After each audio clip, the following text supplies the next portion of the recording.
That theme of collaboration rings true with our commencement speaker, Dr. Heidi Gardner. She's the author of the best-selling book, Smart Collaboration, and the newly released Smarter Collaboration, a new approach to breaking down barriers and transforming work. Dr. Gardner is a distinguished fellow at Harvard Law School and the faculty chair and instructor in multiple executive education programs at the Harvard Business School. She's been a Fulbright Fellow and worked with a wide variety of companies around the world as an advisor and facilitator. She boosts performance by embedding the principles and practices of smarter, agile, cross-silo collaboration. She's also helped our team here at the University of Idaho become better collaborators and more effective leaders. Ladies and gentlemen, please welcome our 2022 Winter Commencement Speaker and my good friend, Heidi Gardner.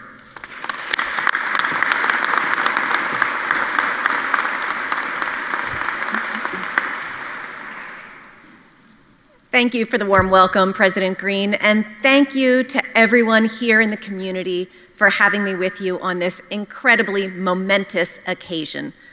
I've been thinking a lot about you over the last weeks and want to extend to each of you my deepest wishes for continued healing and peace. And this day today is about you, the graduates. And I'm absolutely thrilled and grateful to be with you to offer just a few morsels of wisdom and guidance as you're moving forward in your life journey. You've worked incredibly hard. And by the end of our short, and yes, I do mean short time together here, I'll keep it small, I know that's what you want to hear, I hope you pick up at least one small practical action that you can take forward that will multiply your hard work so that you can go further than even you imagine at this point. But let's be honest, are you sitting there wondering what I could possibly say that's relatable and practical for each of you? Well, here's the truth. We share a lot more in common than you might initially realize from that intro. For example, like some of you who grew up in a rural area, I was born and raised in Amish country in Pennsylvania. That means we probably share a similar work ethic and a pragmatic outlook. And also, like some of you and all of you, and some I saw stand up earlier, I'm a first-generation college student, and I'm only here because my parents dreamed that their kids could have better and more opportunities than they did.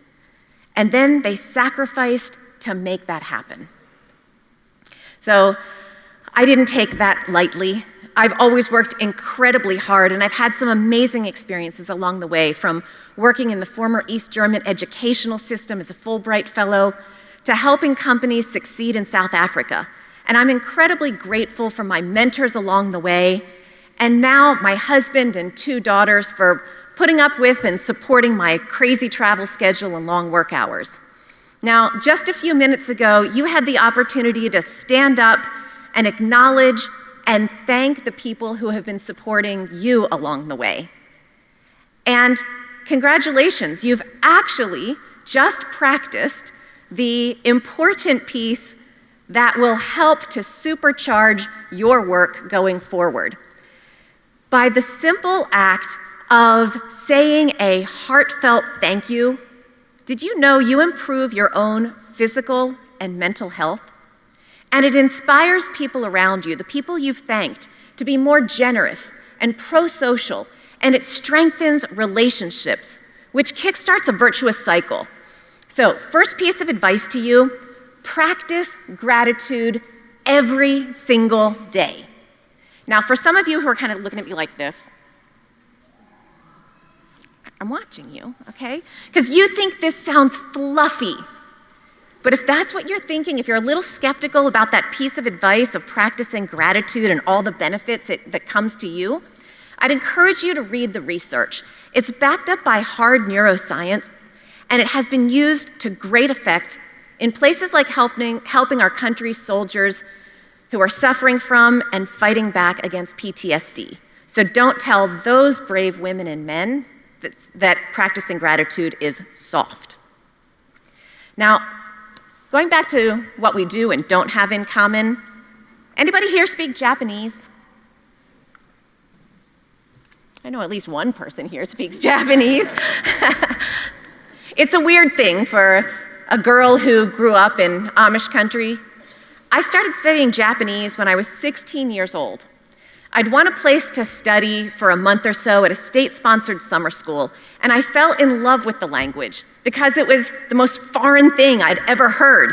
And from Amish country, that's kind of a form of rebellion.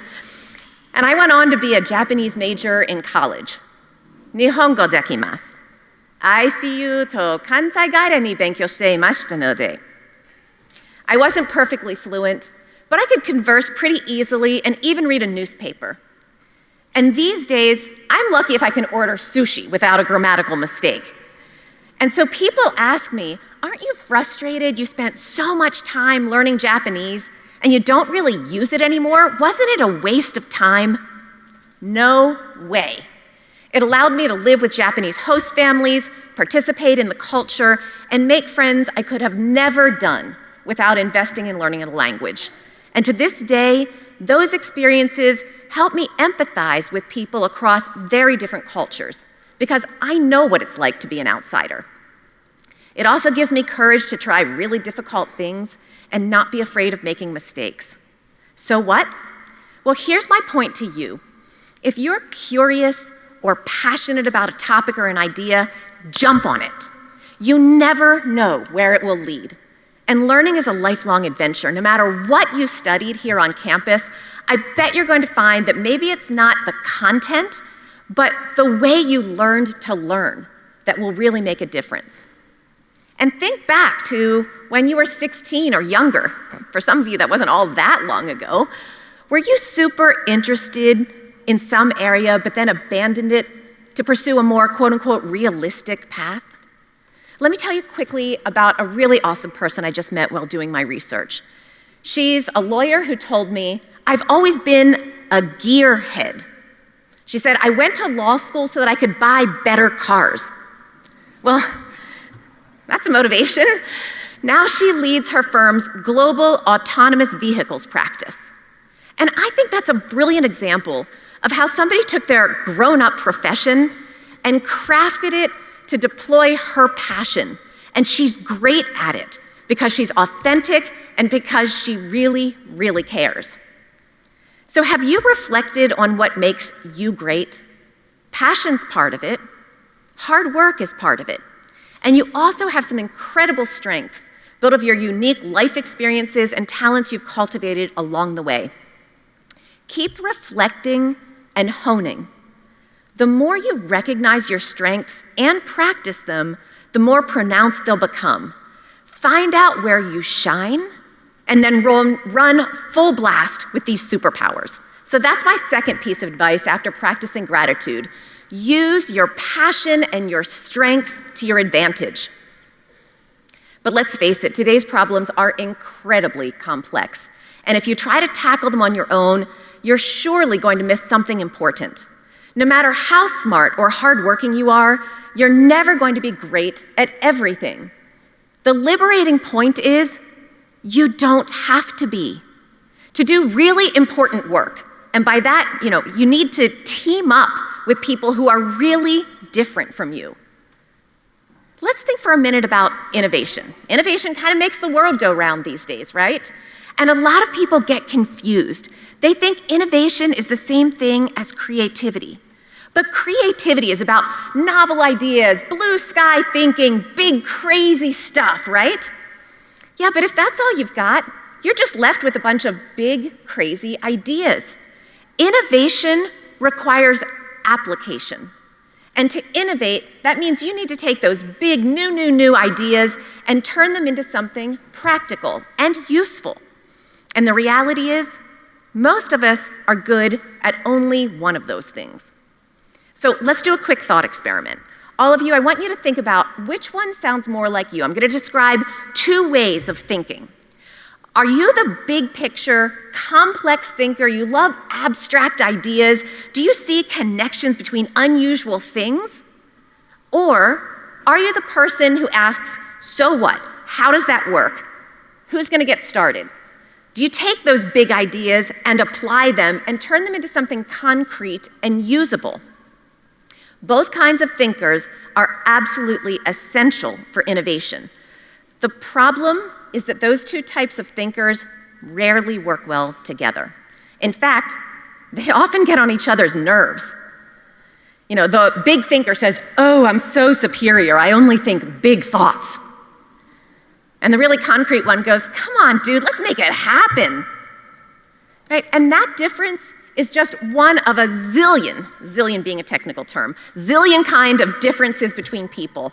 Diversity comes in a vast array of flavors. It could be different knowledge interests, work experiences, cultural backgrounds, wealth, and so on.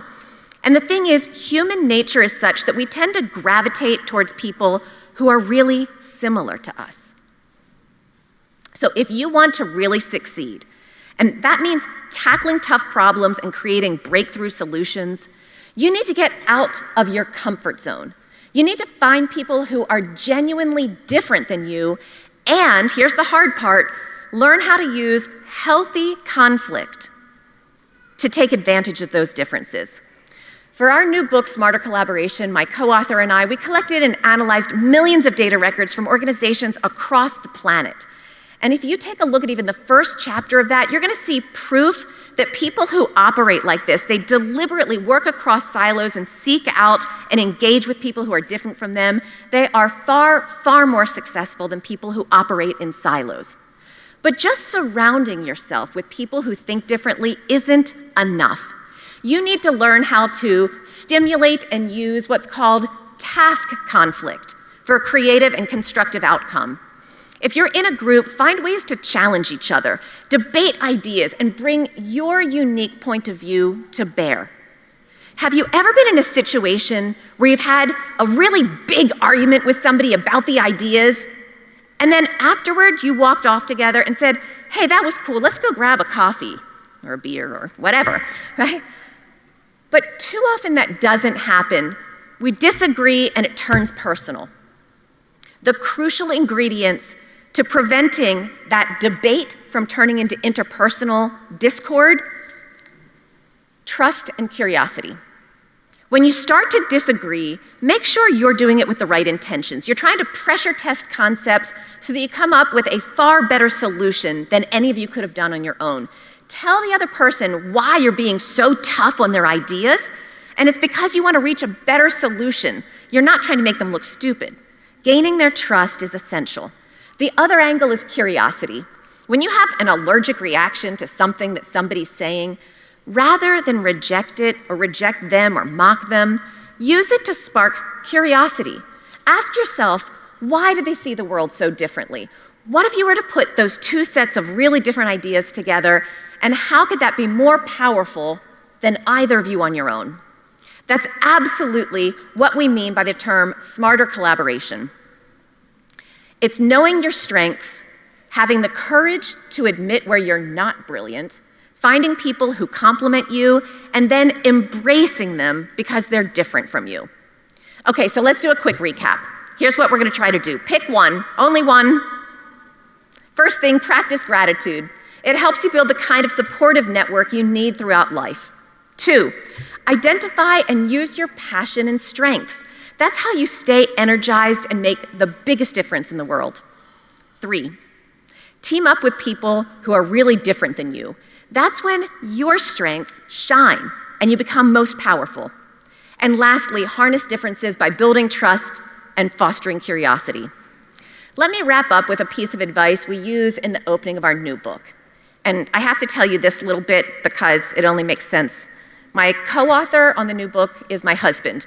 That's a story for another day, but what I wanted to tell you is the dedication we gave to our daughters, Zoe and Anya, and the whole generation of upcoming smart collaborators. That's you. So here's the advice. If you want to go fast, go alone. If you want to go far, go together. And you've already begun this journey with your fellow vandals, and I have faith you'll do it wherever life takes you, reaching unimaginable heights. Godspeed, thank you, and go Vandals!